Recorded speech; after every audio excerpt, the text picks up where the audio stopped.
Viš kako malo zrna ima. Pa da. To je iz 2 klasa. Eto vi. Katastrofa. Pozdrav narode, dobrodošli na moj kanal. Ja sam Radoslav i u ovom videu pričat ćemo o žetvi koja je na pragu, znači sati nas dele od žetve kojoj se maltene nijedan seljak ne raduje, nijedan poljoprivrednik je ne dočekuje rado zbog kompletnog stanja i najave cena žitarica za ovu godinu. Tu knezovi nisu radi kavzi, niti su radi Turci iz Jelice, ali je rada sirotinja raja koja globa davati ne može. Ako ste pratili dešavanja i ove sada najnovije vesti, neka najava za cene žitarica je katastrofalna, krenula je žetva ječma, vidjet ćete sada vidjeti i ječam ovdje koji će za dan, dva da se radi, prikazat ćemo mi to. Uglavnom ječam je krenuo sa nekih bednih 18 dinara, a najava za pšenicu je nekih 160 evra po toni, tako da je to najverovatnije posljednji ekser u kovčegu za sve poljoprivrednike, a za one koji su u problemima to će biti definitivno zadnja žetva i verovatno prekid bavljenja ovim poslom. Naravno, sve je to problem, kako da kažem, globalni problem u celom svetu su loše cene žitarica, ali kod nas su posebno loše i ovdje u okruženju kriminalne, tako da nema šanse da se uopšte izađe na nulu i morat će da bude neki prinos od, nemam pojma, preko 8 tona da bi bilo blizu nula ili neka mala zarada, tako da to definitivno će u ovoj situaciji dovesti ljude do totalnog kraha. Gotovo. Ovaj zdrav. Bedno je to sve. Jel tvrdo? Tvrdo ko kamen. Pa da, ovo može sutra da se radi. Evo vidite, ječam, to je jedna od žitarica koja ima najstabilniju cenu i zaista u svijetu su uspjeli da se izbore za stabilnost cena hrane, to jest na propast nas proizvođača. Sve ostalo je poskupelo 50% i 100%.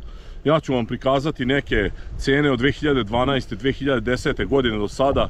Znači to je za ne poverovati, a ječam i pšenica drže fantastično lošu nisko cenu godinama. Pre 3 godine smo imali anomaliju kada je dozvoljeno da skoči cena, kada je ječam bio 34-5 dinara i pšenica 43 dinara. Ostalo non stop nas drže na nekih bednih 150, 160, 170 evra po toni, gdje nema nikakve zarade i samo je pitanje kada ćemo definitivno propasti, kao što sam vam rekao malo pre u onoj pšenici. Sada kada ste čuli za ovu stabilnost cena u poljoprivredi, sigurno ste pomislili, pa garantovano i mehanizacija je održala stabilnost cena. Međutim, nije. Evo, možete vidjeti sada ovaj moj kombajn koji je kupljen 2017. godine, koji je s adapterom koštao 200.000 evra, sada košta 300.000 evra. Evo semenska roba i sada možete pomisliti, pa možda, eto, barem, pošto nije otišlo merkantilni kukuruz, verovatno nije poskupio ni semenski. Međutim, prevarili ste se. Semenski kukuruz je poskupeo, recimo, od 2012. godine koje sam spominjao, više nego duplo. Znači, otišla je cena, uzet ćemo bilo koji, ne znam, recimo, Pionir, vreća Pionira bila je 5.000 dinara od 25.000 zrna, sada bi bilo oko 10.000 dinara, pošto sada prave ove od 50.000 zrna, oko 20.000 dinara su ovi najkvalitetnijih hibridi, tako da i to otišlo duplo. Ako uzmemo recimo cenu suncokreta, cena suncokreta je bila oko 9.000 vreća od 75.000 zrna, sada je cena toga oko 20.000, znači i to je otišlo duplo. Slična je situacija sa hemijom, iako moram reći da je ona najmanje poskupela i tu je najmanja razlika, ona je, tu nije prešla razlika od 30%, dok sve ovi ostali inputi, veštačko đubrivo u jednom momentu otišlo 3 puta gore cena, ne da je poskupelo duplo, nego 3 puta, znači ureja je otišla, evo sad ako realno gledamo 2012. godinu koju sam uzeo za merilo, eto ta je zanimljiva godina, zato što nas je te godine prva ona stravična suša potrefila, a i ova đubrat su došla, preuzela vlast, zauzela vlast ova mafija, onda je bila ureja 37 dinara, sada je cena 72 dinara. Znači, kada to poredite sa cenom naših proizvoda, sve će vam biti jasno u kakvom smo mi čabru. Možda su zbog toga svega pojeftinili prehrambeni proizvodi u maloprodaji.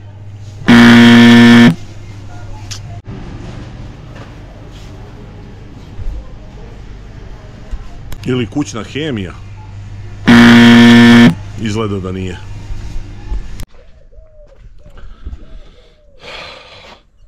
Sreća, pa možda je Puma pojeftinila. Nažalost nije, poskupela i ona 35.000 evra. Razmišlja sad šta je pojeftinilo. Miko, jel su ovi pločice što lepe pojeftinili? A da, otišli sa 7 na 20 evra. Šta je još tako pojeftinilo? Dnevnica majstorska otišla sa 50 na 100 evra. Laudić možda i jeste pojeftinija. Dnevnica Antlogorska otišla sa 20 na 40-50 evra. Znači sve je poskupelo sem žita i ječma i kukuruza. Neko će naravno možda i sa pravom pomisliti, pa kakve sad veze imaju ove cene, na primjer traktora, mašina, hemije, sa žitaricama i sa proizvodima od žitarica, tako da realno kad čovjek logički razmisli, znači ono, ali da ne koristi ono što sam ja rekao gde prestaje logika, tu počinje Srbija, znači logički razmislite, kažete pa dobro, onda sigurno proizvodi od ovih žitarica su pojeftinili. Nažalost ne. Hleb je bio 44 dinara, sada je 57 dinara. Kifla je bila 20 dinara, sada je naravno 40 dinara i više. Burek koji je bio 110 dinara, sada je 230 dinara. Brašno koje je bilo 45 dinara kilogram, sada je od 80 do 90 dinara kilogram. I naravno pšenica koja je bila 20 dinara, sada se najavljuje 19 dinara. Koja je ovo logika? Možda uopšte u ovim proizvodima i nema brašna, niti to ima veze sa pšenicom uopšte. Znači, stvarno ne vidim logiku sad ni ovu. Kakve veze ima uopšte pšenica sa kiflama i hlebom? Definitivno ludilo i tačno da čovjeka zaboli glava od svega ovoga. Nema dalje, jebem. Evo vidite ovdje, čovjek ne može da njive. Ovi su iskipovali. Ovi kriminalci i narkomani, što nisu narkomani, dileri, što je prave strati, jebem li mamu da im je. Višak betona su iskipovali par kubika ovdje, evo vidite. Kako izgleda prilaz njiva. Kao što sam rekao, znači za ovaj video, ovo će biti žetva kojoj se niko nije obradovao, ali evo našli smo jednog proizvođača koji je zadovoljan sa stanjem u njivama. Njega znate, to je naš Vlada Višić, pa će nam on reći kako mu izgleda žito, kako je zadovoljan i šta očekuje, pošto smo čuli da će cijena biti oko 160 evra tona. 160 evra, šta možemo da radimo? Da smijemo ko nešto smeje Vučiću pre nek dan, kaže šta da radim? Ili da smijem ili da plačem, ne znam ni sam šta. Pšenica je u dosta solidnoj kondiciji, vidjet ćemo još do kraja kako će to ispasti, ali generalno počela je da suši, evo vidi se dole. Znači lišće je već podgoreo, gotova je. Ostalo je tu samo nešto malo u tragovima na zastavičaru da je zeleno, ali i to je par dana svega. Generalno u dobroj kondiciji, prešlo je u voštano zrenje. Kako ti izgleda, ili ima dosta zrna? Ima dosta zrna, sklop je dobar. Sad ćemo vidjeti kako će to na kraju izgledati sve. Ali generalno sve u svemu što je bilo do nas mi smo odradili. To je to. Ništa, jel misliš da će učmanuti zrna zbog ove sad suše? Vi ovdje niste imali već koliko, 15 dana ništa kiše? Sigurno. Moguće je. Onih vrućih 10 dana za 30 nešto stepeni, to sigurno je nekog utica imalo. Ostavilo je traga sigurno. Vidim sad i ovdje kad sam uzeo klaz ima i dosta sitnih zrna, evo vidi se baš. Još to kad učmane? Pa, tako da može biti svega. Evo ga, šta će od ovoga biti? Mislim, ima svega. Dobro, i šta očekuješ ovdje, kakav prinos? Pa, na ovoj parceli konkretno sigurno nekih 8 tona po hektaru, možda i više. A za ovo cenu što sam ti rekao, jel si čuo da će to takva cena stvarno biti? Jesam. Pa zato i kažem, da li da smijem ili da plačem. Pa tu na 8 tona ćeš jedva biti na nuli, možda ili u nekoj bednom plusicu. Ali to nam je ova dobra agrarna politika, stabilna cena nam je to doprinjela. Da, pa evo ja u videu sam govorio i kako poredio sam cijene od pre 10-12 godina. A je li stabilna? Ja se menja 10-12 godina? Ne, kod nas se ne menja. Je li stabilna? Malo je možda pala cena, ali generalno sve je poskupelo. A kao i kurs evra, to je tu negdje uvek. Šta ti misliš na moju neki što pričam u videu o tome da će verovatno mnogi ljudi odustati od poljoprivrede? Mislim da hoće. Jesi čuo prošle godine, bilo u Pazovi ljudi koji su odustali, davali zemlju u arendu? Bilo je. Znači, gdje je najbolja zemlja u Srbiji, malte ne, i opet ljudi odustaju. Da.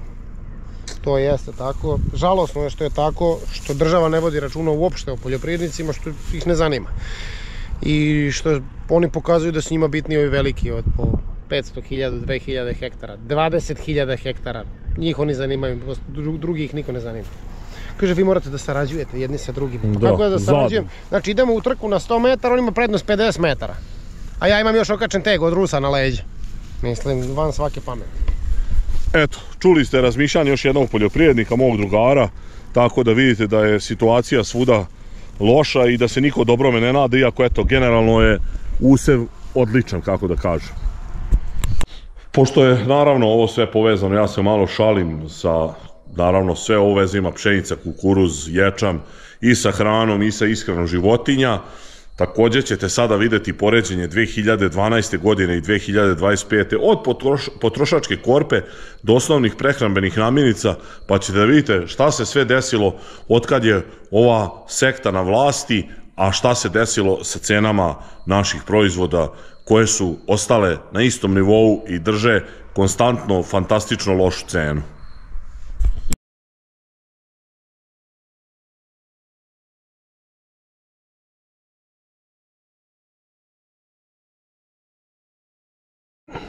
Kao što možete vidjeti, većina stvari je poskupela otprilike duplo.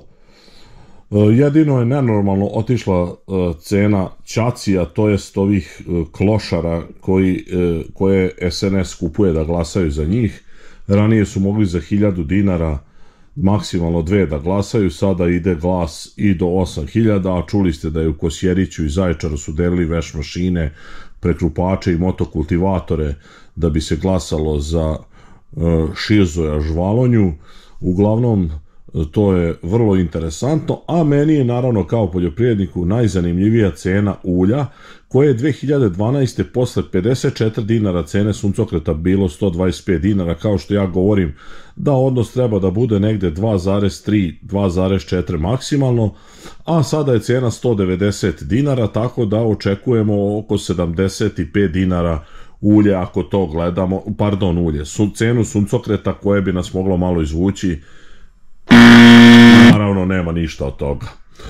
Uglavnom, evo, videli ste sada još jedno poređenje da znate u kakvoj banana državi mi živimo.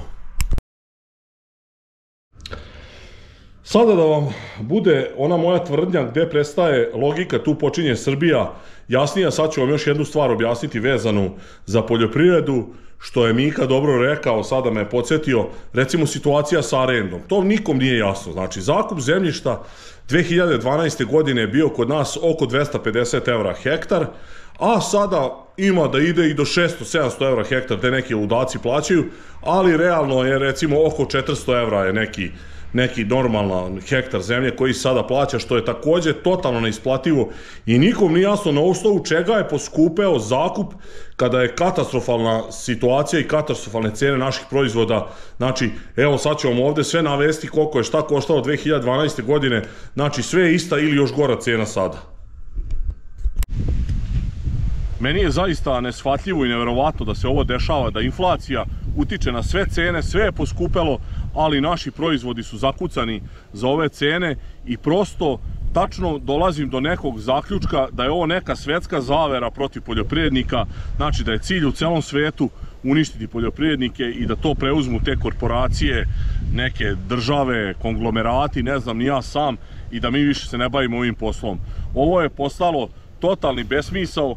Evo, samo dovoljno je da vam kažem jednu stvar, da evo, recimo 2012. godine je nafta bila 58 dinara i 30 para i ječam je bio 18 dinara. Sada je ječam ponovo 18 dinara, a nafta je 185 dinara. Znači, više od 3 puta je poskupelo, inputi su nenormalno poskupeli, međutim, naši proizvodi stoje kao da mi neke milione zarađujemo i kao da je tu neka ogromna zarada ranije bila, pa eto, sad je mogla inflacija da pojede tu razliku i nikom ništa. Nažalost, što je najgore, niko se i ne buni, buni se nas nekoliko ili par stotina, 1-2 udruženja u celoj državi. U svetu se također ljudi slabo bune, poljoprivrednici, tamo su ih malo smirili sa tim nešto boljim subvencijama, ali to ne vodi ničemu, tako da ja stvarno ne znam gde će se ovo završiti. Voleo bih da vi napišete vaše komentare, šta vi mislite, pa da razmenimo mišljenje, da vidimo šta nam je činiti i šta ćemo Ovo je malte ne na ivici da dođe čovjek da krene redom da pali ovo, jer ovo više nema smisla da se neki bunt pokrene i da se pokaže da smo mi u problemu, da nekako ljudi shvate, da privučemo pažnju ostalih, da pokažemo šta nam se radi i dokle je to sve dovelo, jer nažalost, kao što sam rekao, naše cene stoje, a cene hrane su otišle u nebesa i to vam je samo dokaz da nešto nije u redu i da nešto nije normalno u ovoj poljoprivredi. Eto, to su neka razmišljanja i neka moja predviđanja šta će se dešavati i kakva će situacija biti u vezi ove nesretne žetve 2025. posebno što se tiče pšenice i ječma. Vidjeli ste i čuli da ništa nije poskupelo, ništa nije pojeftinilo, ništa nije ostala ista cena, sem poljoprivrednih proizvoda, prvenstveno žitarica, to jest ovih ratarskih proizvoda, i to definitivno vodi ka kraju ove naše ratarske proizvodnje. Sad pitanje je koliko ćemo još opstati, ali definitivno mnogi neće ovo još izdržati dugo i definitivno je ovo znak da je sve protiv nas, sistem, država, Evropska unija, sve, tako da nama spasa izgleda nema. Ništa, hvala vam na gledanju ovog klipa, možda se desi neko čudo pa se ipak spasemo, bilo bi to zanimljivo, ali ja ne vidim kako će se to desiti. Ako do sada niste zapratili moj kanal, zapratite, ostavljajte lajkove, komentare, obavezno delite moje video snimke, vidimo u sljedećem klipu, pozdrav!